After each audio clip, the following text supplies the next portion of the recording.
Hello everybody and welcome to episode 2 of Setting the Scene. Now, really excited to film the second episode for you. Hopefully the first one was quite interesting and you found some of those tips useful. We're now going to mix the board up a little bit and we're going to move into City Fight. Now, before we get started, how are you guys doing at home? Have you resisted the urge for your partner to cut your hair? That is the big question of today. My hair is definitely getting quite long now. I hate long hair. I love it quite short. My girlfriend has offered several times to cut my hair and I've resisted. However, I've been on Facebook over the last couple of days and there was quite a few people getting their partners to cut their hair. So good on them, and there's some good jobs out there. Not that I'm a judge of hairstyles in the world, but they look pretty good to me. So maybe I'll let my partner get to grips with my luscious locks, but we'll find out later on. Might appear in the next video with a fresh cut, although I think it'll probably just be with just like a number 4 razor all over the top of the head. It's not going to look pretty. Anyway, I waffle on far too much. So we are going to go into the city today. We're going to remember what we do in this series. We setting the scene for the firefight in the next episode. So I'll talk you through the stages of my thought process for building city fight boards, and we'll try and set up a little scene ready for firefight. So the first thing we need to do, we need to start with a board. Today I'm going to start with a Forge World Realm of Battle tile. Now, we all know and love these boards. I think it's a love-hate relationship with the Forge World 2x2 tiles, and I will do a video talking about these because I have some opinions on these boards. It's good and bad. And in particular, I'll focus on the Adeptus Titanicus boards. I read a couple of weeks ago on the Adeptus Titanicus, I think it's a 2018 group. There was a guy there, he wasn't sure whether to buy them or not, whether it was a good idea or not. I posted a couple of comments on there about how I straightened my boards. It's a bit of a pain. Anyway, I'm not going to delve into too much. I'm going to save all of that for a separate video, in addition to the 3 you're going to get this week. So I'll do an extra one for that. Won't take very long. So this one, I don't know the name of this tile, actually. I should have done my research before, but I'll flash it on the bottom so you guys can see. But it's one where you've got like this little pedestal here where you can put a statue, and there's quite a large elongated base for a building at the front. There's a smaller one here. Now, I do like these boards in general. I think they are very good. My only issue is that the buildings that Games Workshop produce and the buildings that Forge World used to produce don't necessarily fit with the dimensions of the platforms that they provide, because the last thing you want when you're trying to build a board, make it a bit convincing, is for buildings, whichever type you use, to sit over the edge of the confines. It just looks weird. So if you're using the Games Workshop ones, they do come in sort of little tiles. The older ones do, from the Cities of Death. They work quite well. But some of the newer stuff, the new buildings now, they're really tall, really big. They are absolutely fantastic. And I'll talk about that in a little bit. So for me, when I build a board for the channel, I like my boards to make sense. We've talked about this loads. And for the buildings to fit within the confines of the building foundations that are provided by the board. It's not always that easy. Generally, you have to take a hacksaw to a lot of the terrain to make it fit. Now, a lot of you will say to me, oh, it doesn't really matter. You're right, it really doesn't. But because of the person that I am, I like to make it matter. So I'm my own worst enemy. Now, one thing I love about the boards is that they do define the roadways and the clear kind of building footprint, which is really great. So to me, when someone says city fight, I think, wow, buildings really close up together, just enough room to get a rhino through, no more, maybe a Sicaran perhaps. And I can imagine if we go further into a city, the Spartans and the Falchions and the Fellblades and all the big stuff are kind of on the periphery, and they can't quite get into the middle, and that's where your rhinos come in handy, and like I said, maybe a Sicaran perhaps. And I feel that the board should be really tightly packed. Lots of tall buildings and just Marines or infantry fighting out building to building, and then maybe a Contempt comes in and breaks the deadlock of all the bolter fire. Plasma weaponry and las cannons are great for taking out vehicles, but and elite troops, of course, for the plasmas. But in a firefight, you've got that 4-up cover save of that massive, solid building protecting you. And, you know, bolters, because they're cheaper and they've got a higher rate of firepower, can achieve more results than perhaps plasmas. I know you're looking at a 3-up save or 4-up save, but if you factor in feel no pain and all sorts and cover, and then you're probably not going to get all of those plasma gun shots into that tactical squad. There's so many variables. But if you build a board and you play a city fight board and the buildings are really far apart, maybe you've got one in the middle and then like in a figure 5 configuration, this, you know, as soon as that infantry squad or those terminators or whatever unit exits that building to go to the next one, they're in the middle of open ground and they just get shot to hell. And that to me is not city fight. You know, one move should or 2 moves should help you cross that distance. But if you've got lots of buildings in the way, it blocks line of fire and it makes for a really, really interesting game. And a tactical squad will last far longer than it would do if it's crossing a building that's 12 foot away. Anyway. So that's my thoughts on city fight. If you're going to do a city fight board, you know, you want, I think the distance between here is, I think it's about 4 inches. My tape measure is behind the camera, but I think that's about 4 inches. And that's brilliant, you know, and if you've got these tall buildings coming up, you've got angles of fire, multi-levels, brilliant, brilliant, brilliant. We love it. So we're going to build a city fight board. Now, my preference is a train from Unreal Wargaming Studios. I love their stuff. A couple of reasons. The quality is really good. It is just a huge chunk of resin, which I like. It's got a really good, tangible, solid feel to it. I do love the Games Workshop stuff, but I feel that it's just too detailed. And if you put a Primaris Marine or any of the 40k range or any of the 30k range next to the buildings, to me, that's my opinion, they don't look right. There's too much detail on the model and there's too much detail on the building. And the two together just clash. And for me, it doesn't look right. I like pale buildings and simple buildings because it contrasts really well with the high detail of the models there. I know you perhaps can't see that, but I'll get a photo and pop it up for you. So the contrast is really good. So I love these. They're very simple. They're solid. When I build these, I drill 6 or 7 holes with a Dremel and put a 1mm nail in 6 times, and then I drill 6 corresponding holes. I've got a little jig. I use a bit of masking tape, measure the holes out, stick it on the bottom, loop it up, drill, drill, drill, put them in glue, and then knock them together. And they are absolutely solid. So well worth spending the time because these get dropped, they get knocked, you know, they're in and out of the studio constantly down to the garage and they just get absolutely knocked all the time. So if you've spent some time building them nice and sturdy, then they'll last for ages. Okay, now because I'm building this board for you guys kind of with the camera in front, I'm going to build it slightly different to how I would normally build it for the channel, but I'll come to that in a second again. So for me, what we're going to do, we're going to have the Imperial Fists taking control of this building, capturing an objective, we'll say, and then we'll have the word bearers coming up from the front here. So to build this, I did build this earlier, so I have to remember how I built it. Now on here, quickly, before we go any further, there's steps which lead into doors. Now I do have a larger building which I've custom made for this, which fits on perfectly, and there's an archway at each end to allow people to get in and out of the buildings via the staircase. I love that. It works really well. I'll get a couple of photos and show you that in place. Now these ones don't have the archway at the end, but for today we're not too worried about that. We're just trying to set the scene.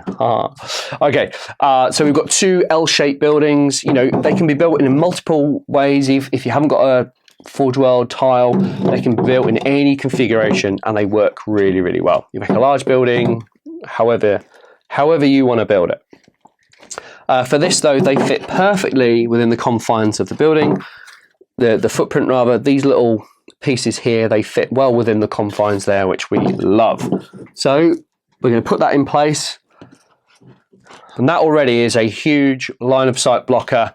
You've got 2 platforms which Marines can get on top. You've got fire ports which they can fire out of the windows and at the bottom, and they've got pretty much 360 degrees around the battlefield. Perfect. Perfect for a building defended by the Imperial Fists.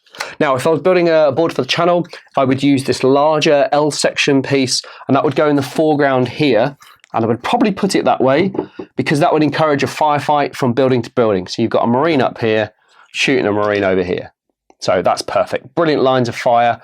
You could put it that way. And you could still argue that they've got a 4-up cover save. Yep, totally agree with you, but it just looks cooler if it's that way. Now, I do appreciate this is only one board of 6, and there would be other boards in place, and you would inevitably get, you know, the opening that way. But what we try to do is when we're building these boards, we try to create little scenarios. The game generally ends up in pockets of troops or vehicles or whatever scattered around the board. When we get to turn 5, turn 6, there's handfuls of units in buildings, and it just creates a really thematic kind of firefight scene. Looks really cool. So if I was building this for the channel for a game, I would pop that there. There's also some spare columns and corner pieces, and I would just tag that on the corner there just to close up and make it look right. Now, I haven't joined that one on there for that very reason, because what I do occasionally is I will put that like that and extend the building and make a larger building out of it. So the symmetry, or rather the pattern of column, facade, I guess, column, facade continues on, and it looks great. So I left that off purposely, and I've got quite a few of these just leftovers. And then if I want to create something on a smaller footprint, I can just put that in place. Off, Bob's your uncle, done. But we're not going to use that today, as I said. So that's what I do normally. And then maybe I would use this right angle piece to close the building up. So just put all those elements in place. I appreciate it's a bit hard to see because of the camera is just straight on, but hopefully you can see from this one here. And that, for me, allows you to build a much bigger building from 3 smaller parts. And if you've got a few extras, which I'm sure you will have if you invest in some of this stuff, the combinations you can build are crazy. Loads and loads of combinations. The other thing you could do, of course, is I've drilled and pinned this one in here. I could have left that off completely as well and given me even more scope, and that will allow me to do a massive square or elongate it or do an L shape out of it. So many options, but I've got quite a few of these, so I've built them in lots of different combinations. So it's worth, if you do go for some of these, some of this terrain, it's just to plan it out before you drill it and pin it or glue it all together. Spend a bit of time, and it will make the terrain last a lot longer, rather than just buying tons and tons of it and you only get 2 or 3 builds out of it. Anyway, so we've built this lovely little kind of little building here for the Imperial Fist to defend. I'm not going to do too much more with this. It's going to be really simple, really basic. I do want to jazz it up a little bit. I love these barrels and things. So to me, the building would have been reinforced. So we're going to pop that there. Actually, I'm going to put this one at the front because it's much bigger, and it closes that gap. So what I don't like is sometimes in game you'll get, can we define the footprint of the building? And if you don't do that prior to game, you could be in a circumstance where your opponent gets his tape measure, which is over there, unfortunately. They might go, oh, well, the footprint for me is this section here, so corner to corner, and then the other section is corner to corner here. In my mind, the footprint is this raised level over the whole thing. So what you don't want to do is you don't want to get into a tricky circumstances where you've got a really elite Terminator unit in here, or a really important tactical squad, or destroyer squad, or heavy weapon squad, whatever, and your opponent shoots, they're about to get wiped off, and then there's an argument about cover. It's really tricky, because if one person thinks one thing and the other thinks another, it's like, let's roll a dice. I don't like rolling dice to make decisions. It's my personal opinion. If you define it before the game starts, great. If you can't, if you haven't done, and you need to roll that dice, then so be it. But it's always best to address these things. And we covered a very similar point in the last Back to School, where we talked about deployment zones. Anyway, right, so we've done that. We've reinforced it with some barrels, which I love, and I'm going to reinforce it. There's a smaller gap on this side, which I'll put a photo up for you. So you can see. So we've reinforced it. But at the moment now, what it looks like is you've got the grey of the building, which then goes into the brown of these barrels. It looks terrible. So we are going to employ our friend, the different grades of gravel, which we covered in the first one.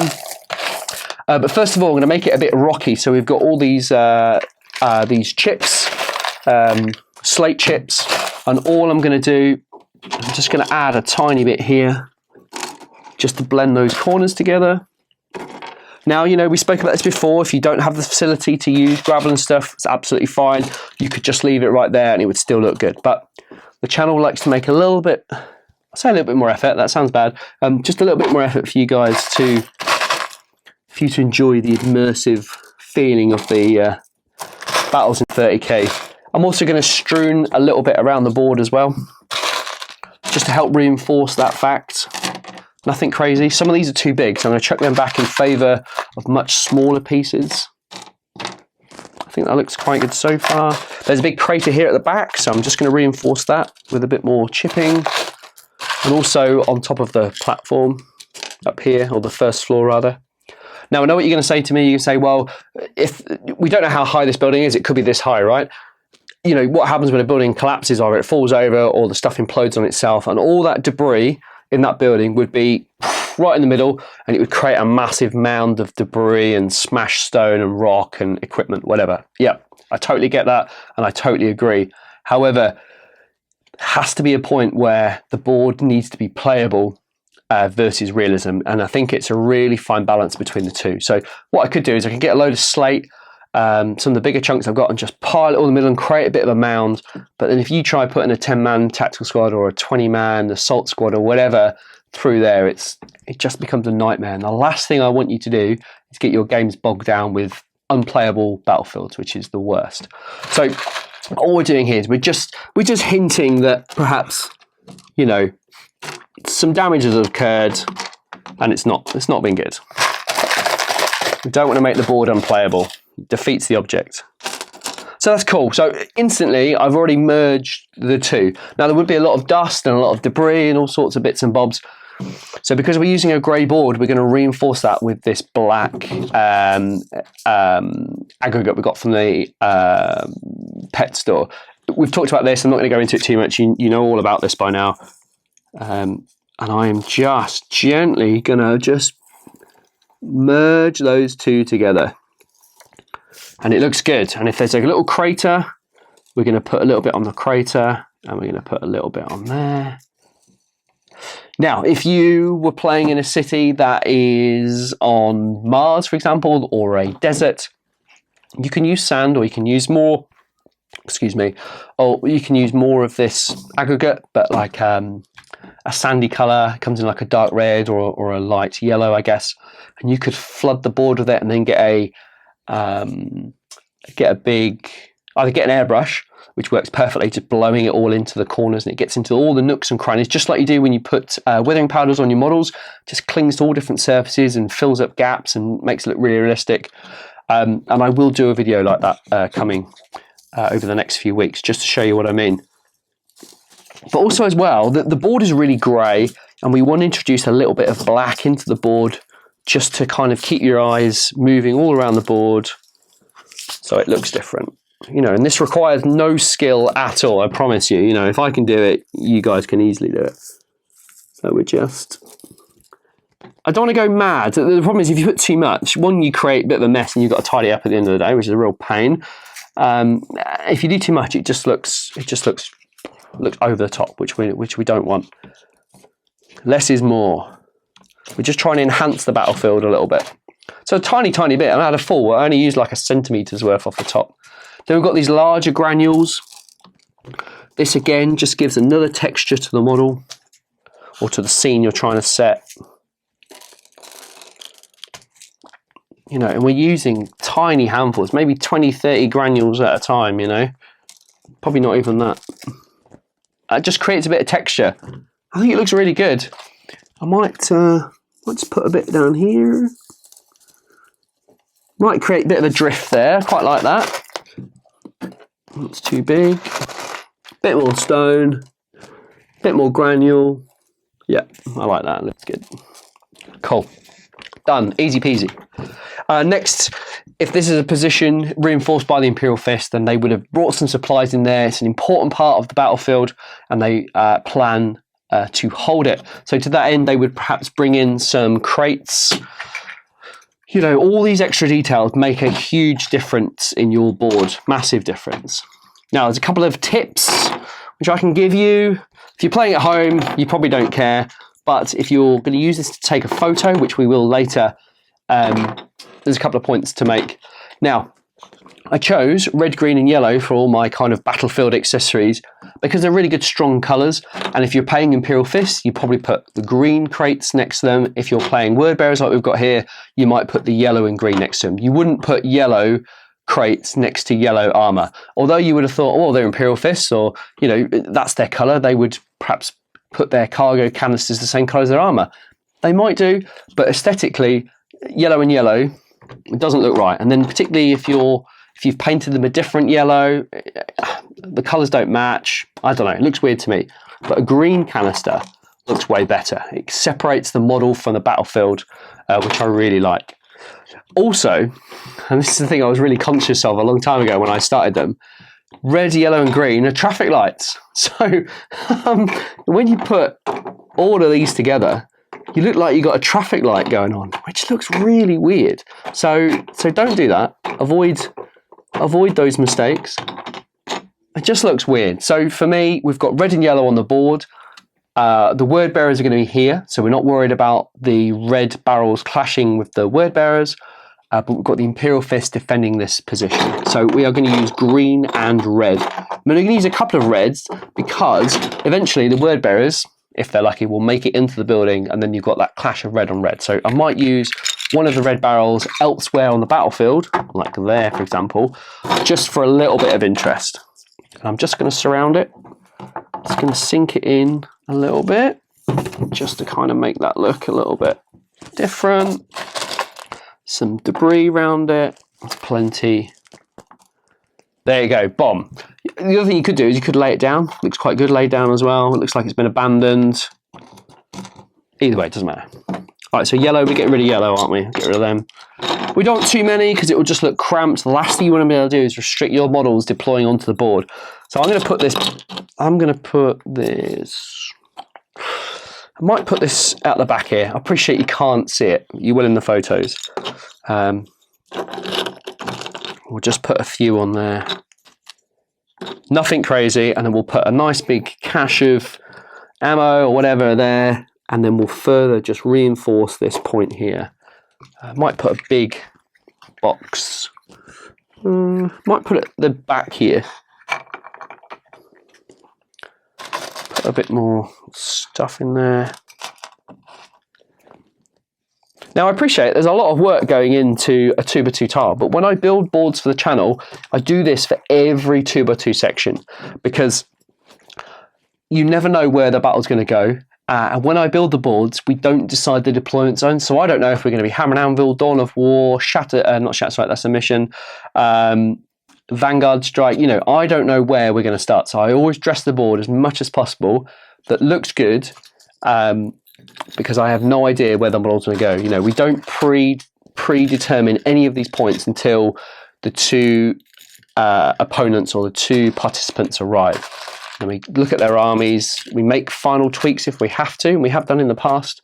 And then we go upstairs, have a look at the board, say, right, what mission would be better for this? Sometimes we discuss it prior because we're trying to tell a particular story, but if it's just purely a one-on-one from two people that have never met before, we get them in for their first game and it's just to roll out the mission. Sometimes we will pick the mission and the deployment zone depending on how I've set the board or the parameters that we want to play. It also depends on the list as well, because some lists favour certain deployments. We'll go into that much further down the line. Anyway, so I've dressed the board. I think that looks a really great reinforced position. We've got a couple of these pipes, which I really love. The only downfall for these pieces of terrain is that they don't have the vents moulded into them like the Forge World stuff, so you can then attach these pipe works and then kind of extend the building out. The Games Workshop terrain is amazing stuff, and it's well thought out, well designed, well built. It's really great stuff, but it's just the style of it I'm not overly keen on. But you can put these on the inside just to create a bit of interest. I'll just knock this off. Or you can perhaps put it on the end here. I don't know. For me, it doesn't look quite right. There are circumstances where I do put it on, but for me, it doesn't work, so we're going to dump it. All right. So City Fight Forward's full of infantry, but there are some vehicles that get in there, so we want to slow those vehicles down with tank traps. So where can we put these? So for me, there's a big junction here. you know, maybe the Imperial Fists have built some and they're trying to stop vehicles coming in. You know, I've got tons and tons and tons of these, so maybe they would kind of do that, close that area of the city off. I've got one that's 3, but I only chose 2 because the gap between the buildings are quite narrow. So I quite like that. Obviously, with all this aggregate on, you just got to brush it out of the way, make sure it sits quite nicely. That fits a lot better. And again, we're just going to blend this in. You'll need a bit more blending.